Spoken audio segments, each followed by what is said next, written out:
مريم مثلا إذا قومك منه يصدون وقالوا أآلهتنا خير أم هو ما ضربوه لك إلا جدلا بل هم قوم خصمون.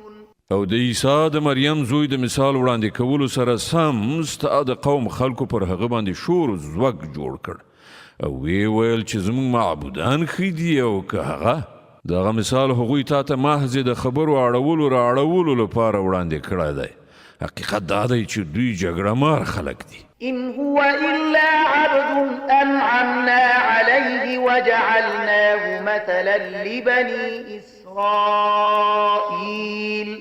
دغه عیسی له دې پرته بل څه نه و، یو بنده و چې موږ ورباندې پیرزوینه وکړه او د بني اسرائیلو لپاره مو د خپل قدرت یوه نمونه وګرځاوه.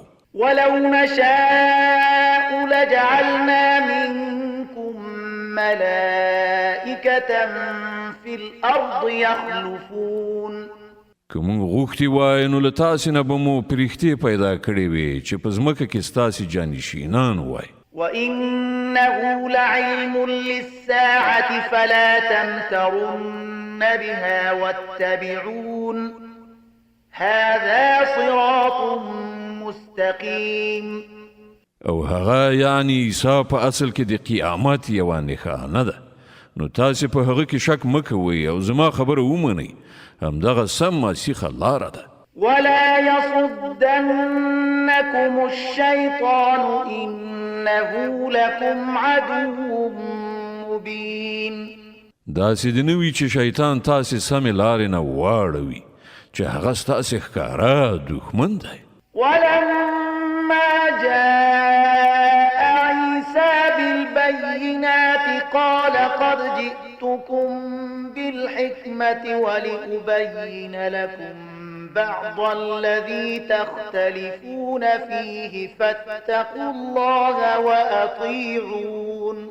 او کله چې عیسی له څرګندو نښانو سره راغلی و نو هغه ویلي و چې زه تاسې ته له حکمت سره راغلی یم او د دې لپاره راغلی یم چې تاسې ته د ځینو هغو خبرو حقیقت ښکاره کړم چې په هغو کې تاسې اختلاف کوئ. په دې اساس تاسې له الله نه وویریږئ او زما اطاعت وکړئ. إن الله هو ربي وربكم فاعبدوه هذا صراط مستقيم. حقیقت دا دی چې همغه الله زما پروردگار هم دی او ستاسې پروردگار هم. تاسې د همغه عبادت وکړئ، همدغه سمه سیخه لاره ده. فاختلف الأحزاب من بينهم فويل للذين ظلموا من عذاب يوم أليم. خو د هغه له دغې روښانو ښوونو سره ډلو په خپلو منځو کې اختلاف وکړ، نو تباهي ده د هغو خلکو لپاره چې هغوی ظلم وکړ د یوې دردناکې ورځې له عذاب نه. هل ينظرون إلا الساعة أن تأتيهم بغتة وهم لا يشعرون. آیا دوی اوس فقط د همدغه شي منتظر دي چې په ناڅاپي ډول پر دوی قیامت راشي او دوی خبر هم نه وي؟ الأخلاء يومئذ بعضهم لبعض عدو إلا المتقين.